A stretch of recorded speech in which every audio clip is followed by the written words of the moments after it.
Olá, crianças! Vim aqui agora para ensinar para vocês uma brincadeira muito divertida que se chama estátua diferente.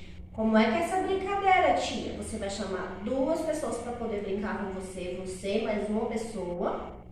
E você vai fazer assim, você vai lembrar aquela música do vídeo anterior do Patati Patatá das 4 estações? Você vai colocar aquele vídeo, vai começar a dançar.